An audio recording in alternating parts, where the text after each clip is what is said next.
It is a good question, but it doesn't come with a very good answer. You know how many new non-residents jumped in from Moose this year? 2,100.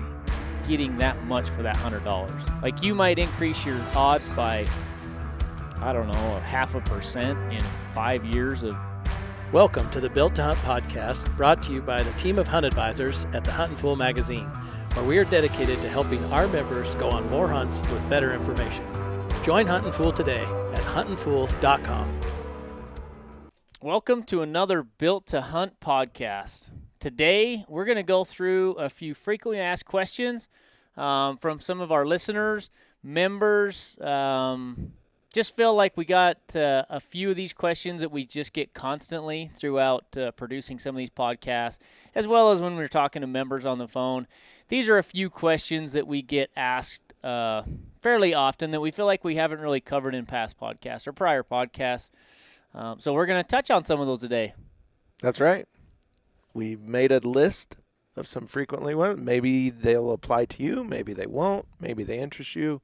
Maybe they won't. But we're going to go through them, and we're always open to receiving more questions. Absolutely. So if you do have some questions after this, or feel like there's some that we haven't touched on in the past and you'd like to hear, absolutely drop us some comments, leave us some questions, and we're going to try and do a few of these just so we can better help equip everybody out there and not feel like you're getting left out. For sure. So we've got Garth, you're running the show here today. I'm joining you, Austin. We also have Eric and Robert joining us virtually. Welcome. We always want to help members answer their questions and find a last-minute hunt if they need one. I imagine if it's like most of us here in the office, well, I will jump in and I'll just say, all right, the first questions, I'll start from the top and we'll work our way through the list. How's that sound? Perfect. So this is a question. It came from Maximus Prime. I don't know if that's his real name, but that's his name that he's. Maybe his Instagram. Sure. That's a cool name. Could be. What are your thoughts on the Wyoming deer outlook? Now, I'm going to assume he is talking just in general, just because they have cut tags in certain areas and they've gone through a little bit of a drought, EHD, things like that. So I'm assuming he's just saying generally speaking. What do you guys think the outlook is for Wyoming deer, generally speaking, throughout the state? Anyone can join.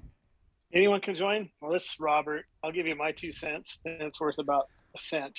But, when it comes to mule deer in general, I would say the outlook across the entire West is a downward trend and kind of bleak. I mean, I hate to paint a bad picture, but I think it's kind of the truth. And we're seeing tag cuts across all the states, and just mule deer aren't doing too good right now. With that said, I think, Wyoming, where they don't manage their deer very well due to just so much general hunting opportunity. To get big deer, you got to go to areas that have, tough hunting conditions or, real rugged country or lots of private land.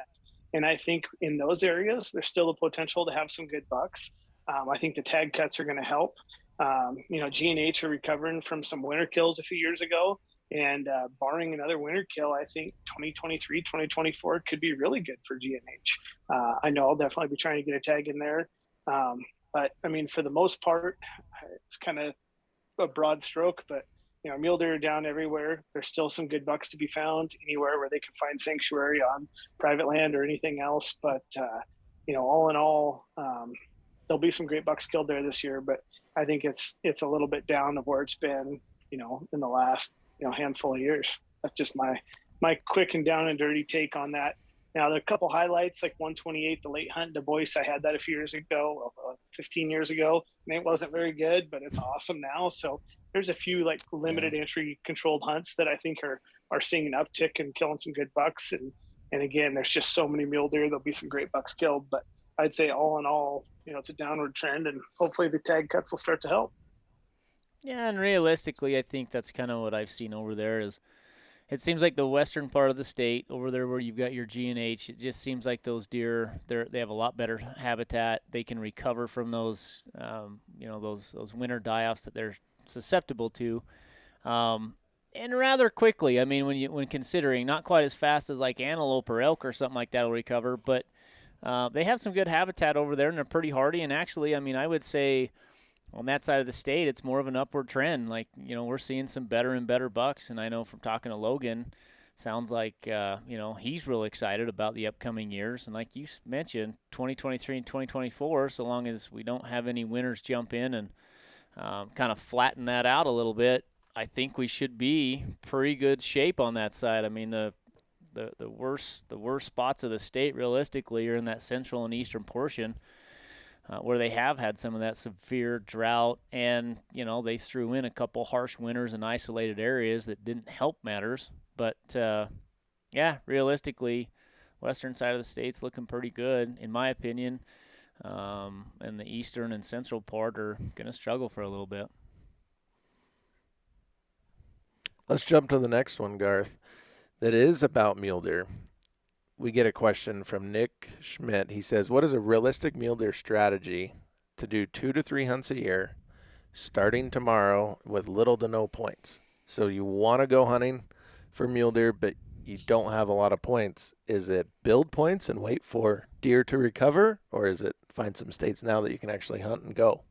Oh, he's going to have to do both, in my opinion. I mean, 2 to 3 hunts a year starting tomorrow, I would say is a little unrealistic. I mean, I say that. You could throw it in there, but you're going to have to temper your expectations. There's some hunts in Utah that you can put in for and pretty much guarantee a draw for a general tag, but there's not going to be a lot of bucks on the landscape that are mature or even close to mature, and you're probably going to see more hunters than deer. Same thing can be said in Colorado. There's some hunts over there that you can draw pretty much guarantee with 0 points and go on that hunt. I think Idaho, you can jump in there and grab a tag in Idaho, as long as you get in early or have a low enough number. So if you wanted to start off, I mean, those are 3 states that I would probably start with if you're looking at mule deer. But again, you got to temper your expectations a little bit, and if you want to have a few more better hunts, then I think building points realistically is going to be a better strategy. And then once you get a few points in those states, start, peddling some of those off. I think I would add a couple more states into that. And it really depends if this guy's an any weapon hunter or not. I mean, you can pretty much pick up an archery hunt in Nevada for some of the least desirable units almost every other year. And then the second draw, you pick one up. I might be looking there, Oregon, their stuff in the eastern side of the state. You can still pick up an archery tag with 0 to 1 points if you do it as your first choice. So, I mean, those are 2 options. Montana, even if he doesn't have points and he plays a 0 point game, he's going to be in a good chance there. That gives you a super extended season. I'd still be building points in Wyoming. I know that was one that kind of wasn't talked about, but, you can go over to some of the stuff on the other side of the state, away from the western portion and draw a tag, every year, especially if you're willing to do the special, and then Colorado, between leftover tags, turn back tags, cheap landowner tags, especially the archery stuff. I mean, that would be on my plate. And like Garth said, Utah as well. I think that he could easily couple together 2 to 3 hunts a year if he was an any weapon hunter, because of Arizona, because of Idaho, lots of different options. I think a guy could do 2 to 3 hunts a year if he was an any weapon guy, even with no points. That's pretty good options. I mean, there's a lot of, sounds like, after all of us chatted about it, sounds like pretty much the whole western side of this, like we didn't even mention the hybrid blacktail deer over in, right. Could be considered mule deer in California. But who the hell wants to go there? California? California. Get your lead-free bullets, save all the birdies. Yep, that's right. Mm-hmm. Well, good. What else we got, Austin? Oh, I'm just picking through. I think, is it beneficial to keep buying points after the minimum 3 for sheep, moose, and goat in Colorado? So that's a popular one because you have to have 3 preference points to get in most of those draws for sheep, moose, or goat. So you build your first 3, then you get a weighted point every year after that. So the question is, should I keep building those? And what we've seen when we've looked at the odds is they're going to function kind of like a bonus point. Mm-hmm. You're going to get better odds because of the way they run their draw. But realize it is not a preference draw. So you're never going to draw, no matter how many points you have, guaranteed. The preference draw portion is anybody with 3 or more falls into the preference category, with your weighted points giving you an extra chance at that division of your random number. So it just comes down to a cost. Well, What do you do? the way I look at it is, so I'll look down at some of those, and I'll look at what the draw odds were last year with X amount of points, what they were the year before with that amount of points, what they were the year before with that amount of points. Bottom line, what I found is it seems like that everyone just stays pace. So you don't really increase your odds, in my opinion, once you get above those 3 points. You'll pretty much just stay the same because everyone else that's in that same point level is going along too. And as you said, there's not really a lot of high point guys that are coming out of that because it's not a preference draw. Right. So they draw all across the board. And so for $100 for each one of those species for a point to keep accumulating those, unless you're going for a nanny tag or a U tag or a cow moose tag, I would say you're not really getting you're not getting that much for that $100. You might increase your odds by, I don't know, 0.5% in 5 years of buying that point, but is it worth that? Well, you nailed the percentage right there, Garth, because I've ran the numbers a ton of times. And on guys putting in for a sheep tag, 10 years of points for $1,000 increases your odds 1%. So is $100 worth 0.10% odds increase? If it is, continue to apply for it. And these guys that have came in on the 3 points are the ones pulling the tags. Like I'm sitting on a ton of points in Colorado, and I put in for the archery hunt.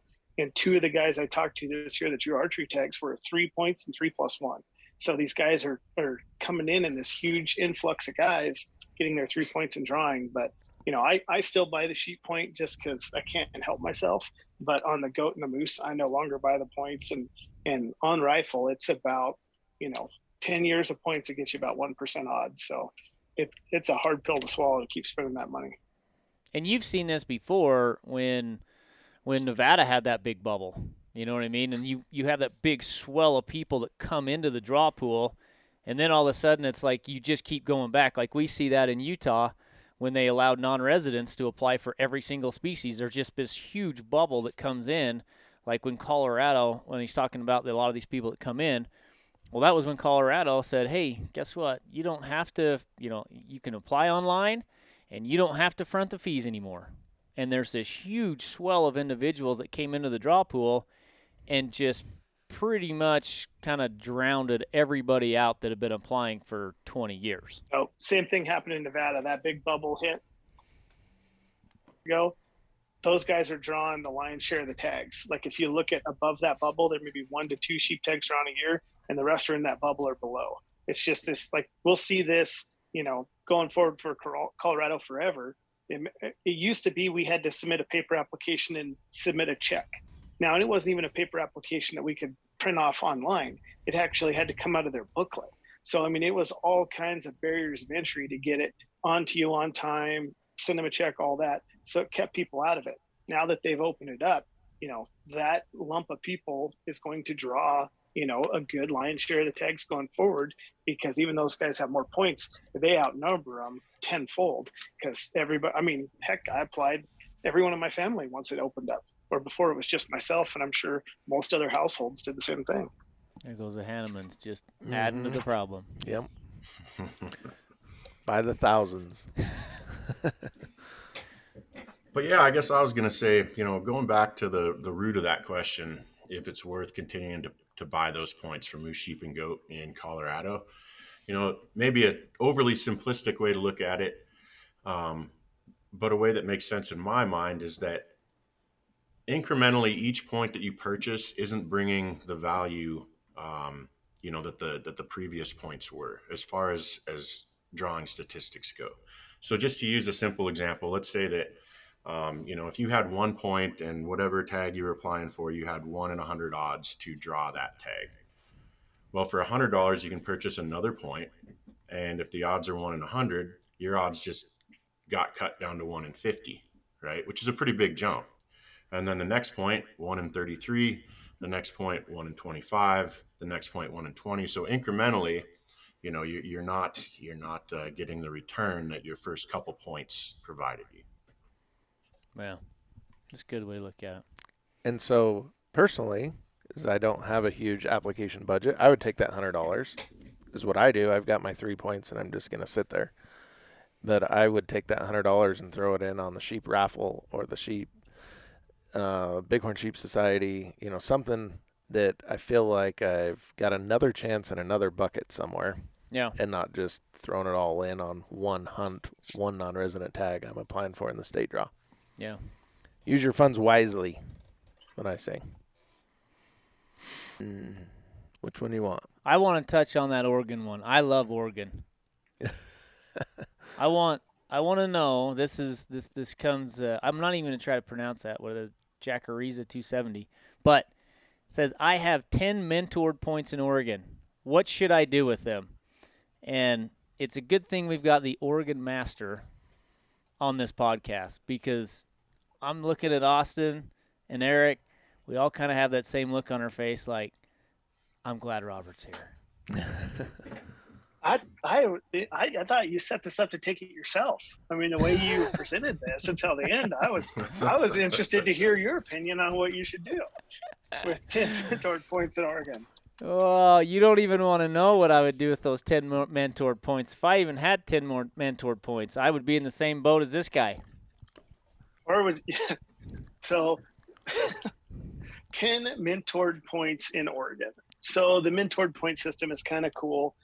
From the ages of 9 through, I believe, 17, you can purchase an additional mentored point. It's free, but you have to apply for it.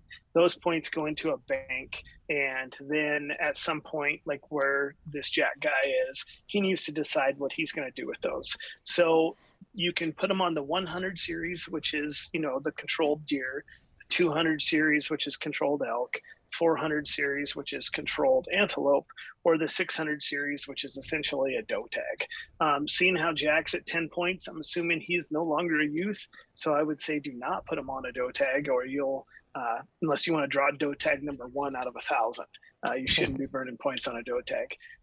If you were under 17 and still a youth, then I would say maybe look at some of those 600 series tags, because there's some really good like December, youth blacktail hunts and things like that.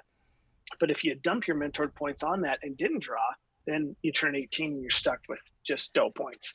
So what Jack needs to do is decide what I want to do. And that is, do I want to try to draw one of the big 3 for elk? And, maybe he's 20 years old, so he's got 10 elk points, and he's going to drop 10 mentor points on there. And all of a sudden he's going to rocket to 20 elk points, and he's going to bypass a ton of guys. And that's what a lot of kids will do. And they'll just decide, what is the species that I want to hunt and burn my mentored points on? And if it's antelope, dump them there. If it's elk, dump them there. If it's, the 100 series deer, dump them there. There's a piece of paper you fill out off the Oregon website, mentored points. I just did this for Connor this year. My oldest is 17 or 16, but he's going to be 17 this next year. And I dumped his on the 600 series, which is the doe tag. But then we were able to pull one of the the Rogue Youth blacktail tag. So we burned all his points and drew that. So we'll be there in December hunting big blacktails with a rifle. But if this was a gamble on my part, if he wouldn't have drawn, then, the next hunt he would have been 18 by the way the seasons fall, and he wouldn't have been able to do that. So that kind of was a gamble to see if he could draw it. And, I knew we went in with 5 or 6 more points, but I just hoped nobody else was thinking the same thing. So, Jack, you just got to make up your mind what it is you want to hunt. And if that's, mule deer, dump them there, elk or antelope. Most guys probably go elk, because they want to try to draw the Winnahaw, the Walla Walla, Emily, or something like that. Or maybe it's antelope, but, that's just something you got to decide. And then you fill out the paperwork, mail it in, and then they will drop those points in that series. After you get that, you'll check, and all of a sudden you'll see you have maybe 10 points and everything, and 20 and whatever you chose. So if you got a kid that's over 9, buy them the hunting license, start building them points, and the mentored point is free. All you have to do is go to the box, check it, and then it puts it in your cart. Doesn't cost you anything. And then, you can get one of those a year. And then at the very end, you just dump those wherever you want them. So it's a real cool system, and it gives a kid a chance. When we talk about point creep and how horrible point creep is, this gives an Oregon kid a chance, especially a resident, of, hey, I'm young, I'm never going to have, enough points to maybe draw one of these super high-end elk tags or deer tags or antelope tags. This will give them like essentially a 10-point boost, to kind of get them up there. So, but that's kind of the down and dirty. Garth, anything you want to add on that? Yeah, I would have loved to have seen Connor's face when he didn't draw that tag and he was stuck with a doe tag next year. I know. Yeah. Luckily it didn't happen, but trust me, because there's only two for that rogue youth. We'll just talk about that for a second. There's only 2 non-resident tags given because Oregon is so grateful to give non-residents hardly any tags. We get 5% of tags, 2.5% go to outfitters. So I knew there was only going to be 2 tags. Well, one of those goes to outfitter and one goes to there. So, I had tracked it for years, how many points it was taking to draw. And he went in with like 5 points more than needed. But all it would have took was some guy to think the same kind of thing and hoop Connor for that tag. And then kind of we would have been stuck there. So, it's one of those things where most youth used to go after those interstate late deer hunt, which was phenomenal. But Oregon, this year decided kids shouldn't have opportunities to kill big bucks. They took those hunts from them. So, it's just one of those things where I'm glad he got the tag, but if he would have been stuck with a 600 series tag, I would have never mentioned anything on this podcast and just pleaded that I didn't even know what I was doing. Damn Oregon liberal suckers. They would take all them youth tags. Oh. Well, good. I hope that sets Jack up for some success on some of his, at least some hunts that he might have in the future. All right. We've got some related questions to that. I mean, we could go, one user asks here, what states have point creep and how do I avoid it? Well, that's a good question. it is a good question, but it doesn't come with a very good answer. No. Because I think every the state answer is you stay out of the draw, right? I mean, that's the only real answer. Yeah, pick a different that's state, just part right? of the draw. Or pick a state that doesn't have points. Right. Yep. Yep. Or doesn't have a Or live to preference be draw. Yeah. 150 years old. Yeah. Yeah. Point creep is in every state, and there is really no way to avoid it, at least every state that has a point system. Mm-hmm. Even if you're in Nevada or Montana, I would say that point creep is still there because people are still gaining points with unsuccessful draws. It's a point creep with no end in sight. Yes. Most states that have point creep, like say in Arizona or Utah, there is an end in sight. It's just could be 100 years from now. Death. Yeah, death, or you got to outlive everybody. Yes. It's a messy system, and a lot of states are starting to talk about it. Wyoming's the biggest one right now. They're saying, what should we do? Should we continue to reserve 75% of the licenses for those with the most points, or should we go more random and give a weighted point, extra chances, but never guarantee? It's a great question. And if you're new and you're trying to figure out how to avoid it, don't apply there. Don't play the game, or realize that this could be a very long strategy with no end in sight if you're just starting out on most of these trophy units. Now, if you're willing to downgrade, like Colorado has severe point creep on certain units, certain hunts that people want for deer and elk and antelope.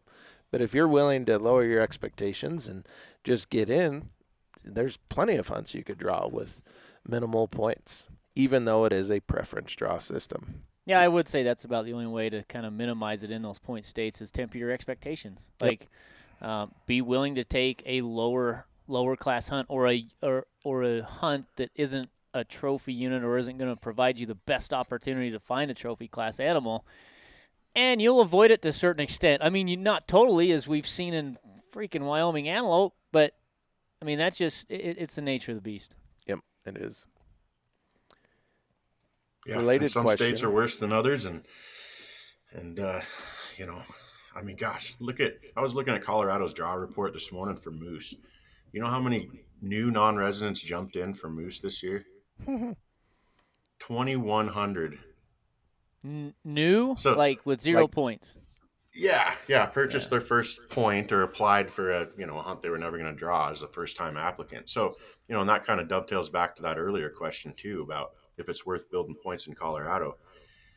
Man, you might feel good about that extra point you got by not drawing last year, but that extra point is against 2,100 new applicants. Now, granted, those 2,100 new applicants aren't all going to be applying for the same unit as you. There's like 15 antlered moose units available right now for non-residents. So, that's going to be dispersed amongst those hunts, but still your 1 point is up against what, 100, over 100 for each one of those So hunts. you're saying there's a chance. Yes. You're just moving up with a giant mass of applicants that are at your same level. Yeah. I mean, it is what it is. It's messy. Mm-hmm. So one thing about point creep, I just want to say real quick, when it comes to species, moose, goat, sheep, those once in a lifetime bison, things like that, don't ever think of it anything other than a donation. Like if you look at it that way, you're going to have a lot better, idea going forward. I mean, if someone started out today, you may never draw any of those tags. And if you're like, I'm investing this much money, just take what it takes to get you in the bare minimum where your name's in the draw and just keep applying. But think of it as a donation to conservation because there's so few of those tags. As Eric pointed out, 2,100 people jumped in just on moose. Odds are you're never going to draw. If you already got your 3 points, just think of that as it's a $9 donation. And if it's a raffle ticket, if you look at it that way, you're going to be a lot less distraught from, disappointment and rejection. Yeah, it's true. So this other question is kind of related from the Shawnee Mac. Is it worth building points for Nevada non-resident archery mule deer? I feel like this is related because you're saying what should I do to maybe lower my expectations and go archery? Mm-hmm. What would you say about that, Robert? I would say 100%. Not to do do it. Don't Just let kidding. Garth because he's got 20 deer points. I think we ought to give Garth an award. He's got more deer points than Jared in Nevada. That's impressive. I know that is. It is. Nevada deer. If you are just an archery guy and you're willing to hunt 14 the diamonds, 17 arc dome, 16, 10, some of these other units where they give a number of tags and they're tough conditions. You're hunting big desert country. You can literally draw those tags. I would say you should have a tag every other year to every third year. And that's applying. If you don't draw, there was leftover tags. And I think 4 different archery units this year. I've talked to a bunch of non-residents that picked those tags up in the second draw because, residents didn't want them. So then they went to non-residents. If you were saying the same question about, hey, should I build points for rifle deer in Nevada? I would say no. But if you're archery, 100%. Robert didn't listen to the question quite. It said, should I build points in Nevada for archery deer? That's where I said, absolutely not. I would apply for them because you'll draw them if you do. See what I did there? I did. But hey, honestly, I would build points because if it's like, hey, I can't go, but every 3rd August, and then you look at the odds of what 3 points gets you for some of those units, and hey, you want to build up till you get 10 points, call me. I'll apply with you. Let's go to Nevada archery deer hunting because I can ride your points. So build points. And and if you're going to buy the license to build points, throw in for the 2 sheep tags, maybe throw in for the elk. I mean, why not? But again, Nevada is August 10th opener. Where else other than California can you really go and get after, deer? Tons of public land. If it's something that you're planning on hunting every 3 years, then it's worth the investment to build points. But archery deer is definitely, I would build points. I would apply whatever it takes. You can always, and then again, the first come, first serve tags. Austin, how many archery deer tags were turned in last year? I don't know, but there had to have been 30 to 50, or hundreds. I mean, there was a lot of them. So I mean, go archery deer hunting in Nevada. I mean, don't be like Garth and have 27 deer points. Hey, I will be the first one to say I made a very, very lapse in judgment when I started down that path of thinking I was going to actually draw something in Nevada or draw a good rifle tag eventually down the road. That was a severe lapse in judgment on my part. So yes, if there was ever one that I would say, okay, this is what Nevada has to offer for opportunity, it's archery deer. It's a very narrow window, but that's the window, archery deer. Yep. No, I mean, with 0 points, there is, I just pulled it up because we have this technology now, but there's 1, 2, 3, 4, 5, 6, 7, 8 units that have, or 9 units, 10 units that have 7 or more % draw odds with 0 points, for Nevada.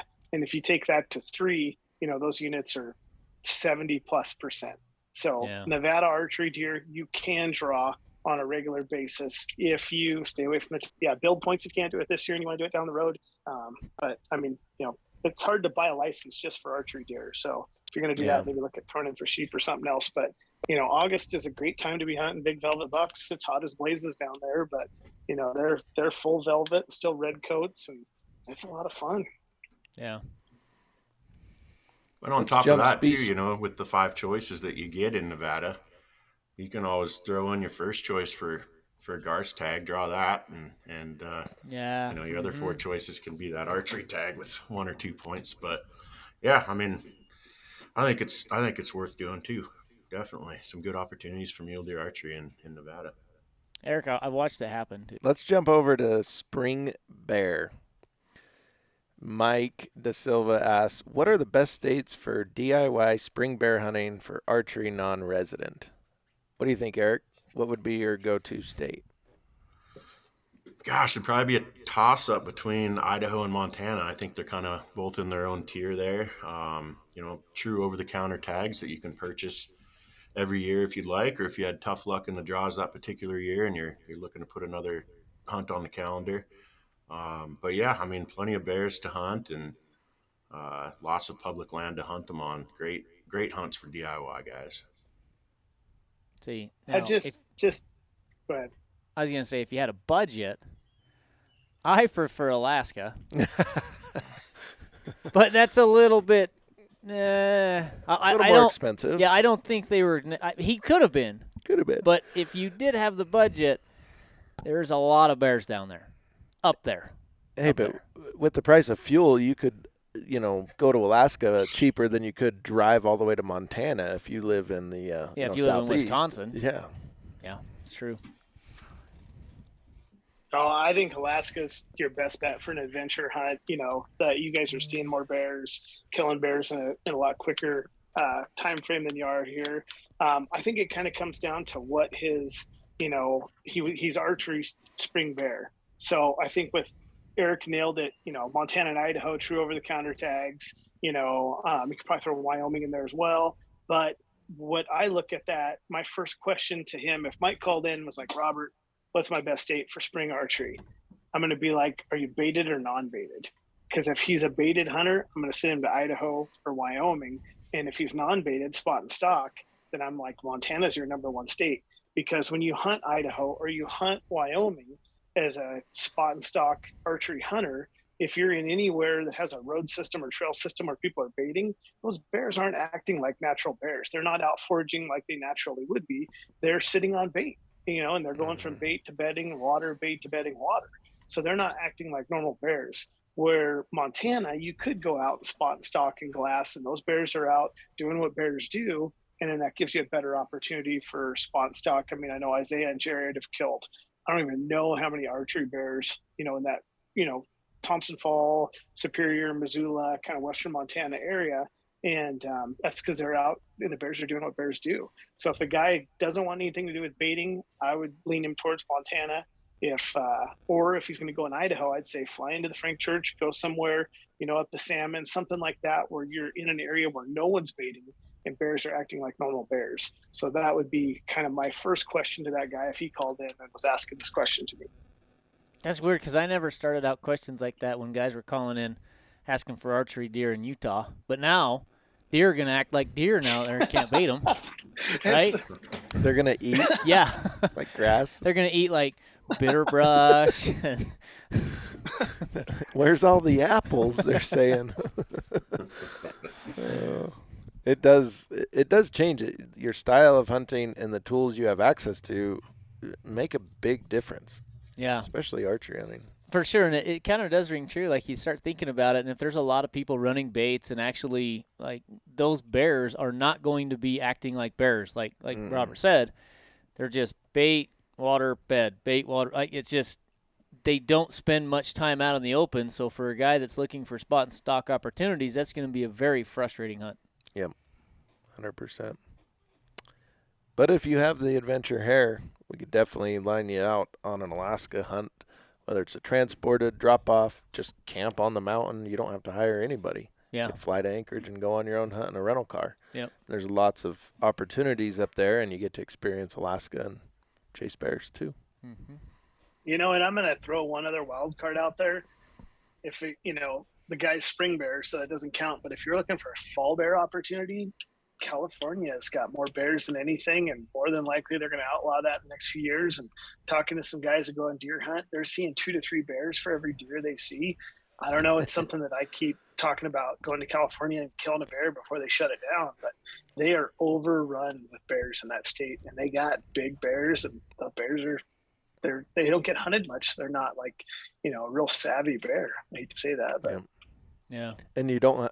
Well, you can't use a lead tip broadhead, but most of our broadheads don't have lead in them, so I guess you could archery hunt over there. Yeah, I'm not trying to poison the bears. I'm just trying to kill them. Mm-mm. But a stainless steel broadhead is legal, Yes. right? Yep. Okay. Doesn't have to be copper. Nope. Got it. Yeah, California, we all keep talking about it. It's one of those states that I analyze too much and never just go do it. Yeah, realistically, that's the only rough thing. Like, I went on a fall bear hunt in Colorado, and the whole time I was over there, I was like, I could be doing something else. Hunting elk. I mean, there's lots of other, and so you almost just have to commit to it and go, because it is a fall hunt. But, man, like, you've got buddies over there that went over there and smoked some big bears, so it's definitely something, maybe not spring, but it's definitely a good spot in stock. I think we've covered most of these questions we wanted to on this first edition. Let's do one more, Garth. Okay. From Life is Good Baldwin. How can I hunt more than one elk in Colorado? Oh, boy. Well. Hold on to your seats, huh? Oh, let me answer this. Don't you just keep going to different high fence operations and paying more money? Wait. I was going to go down if you want to do it. I guess that is legally. But, yeah, I mean, that is an option. Robert, why don't you tell us about the high fence operations you participated in over there? Man, I have never got to participate in one yet, but I do know that you can go to Colorado and you can shoot elk and you can shoot buffalo and you can shoot everything on their high fence operations. I know who else has still got the big high fence? Utah, Idaho, and Colorado. Am I missing? No, Montana outlawed it, but we hear guys all the time that kill some stuff. I mean, we got buffalo hunts up there, right? Well, they're not high fence though.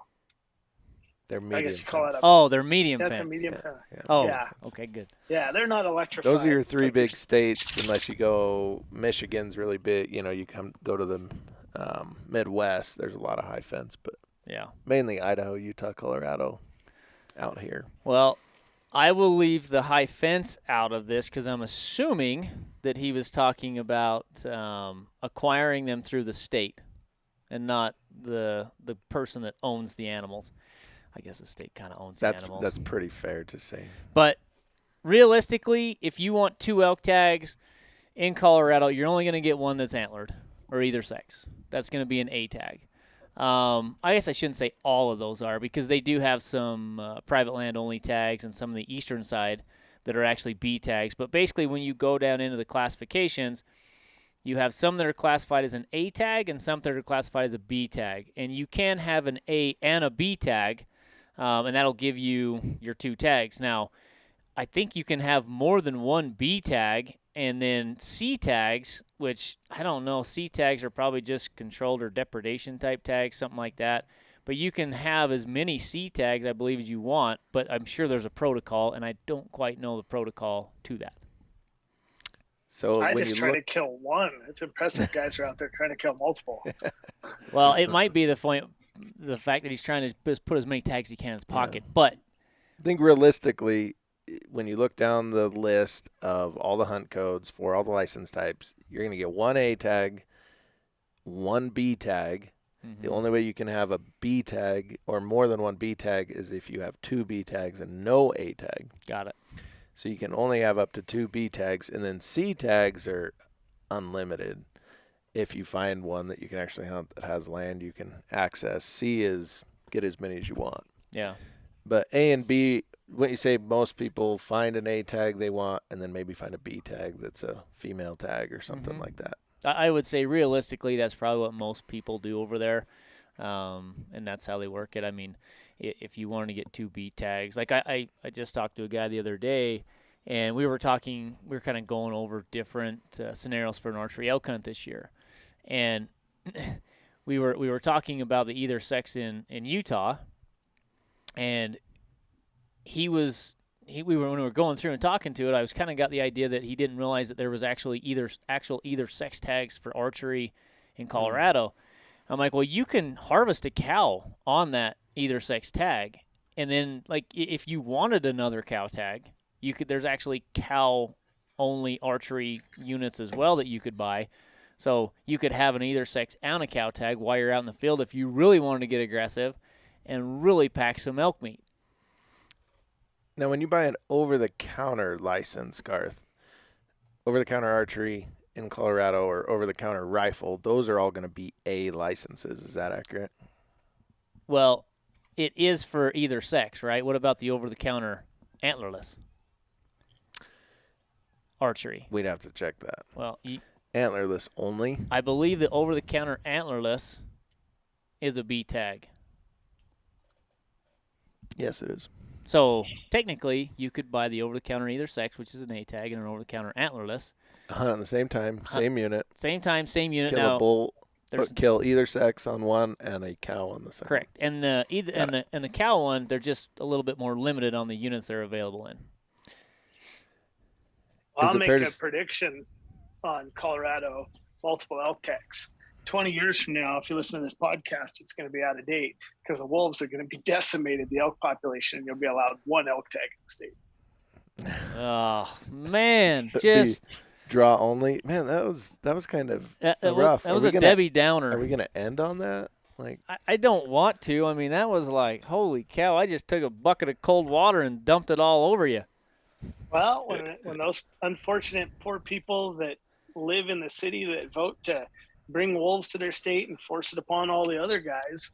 I mean, we've seen what the wolves have done. Me and Eric up here in Montana and Idaho and Wyoming. And, I mean, you guys in Utah shoot every one of them and say, I thought it was a coyote, which I'm happy for. But, man, Colorado is going to be hurting, here in the near future.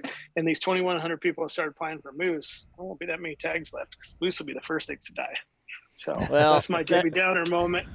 Yeah, I mean there is a lot of truth to that. The one thing I will say is they have wolves in Idaho, they have wolves in Montana, they have wolves in Wyoming, and there's still over-the-counter tags for residents in every single one of those states that they can buy and go hunt every single year.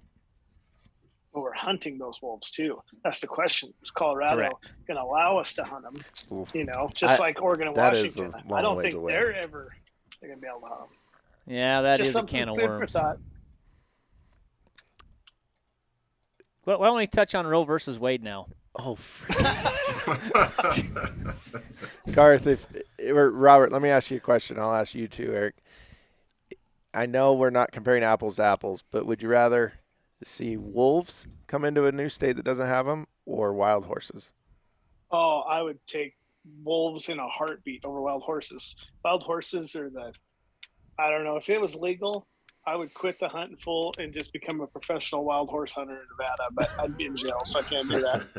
Yeah. I would be on the same fence as that because at least we have a precedent where they've actually started hunting wolves and controlling that population. We have yet to see that since the wild horse anti-law got put in place.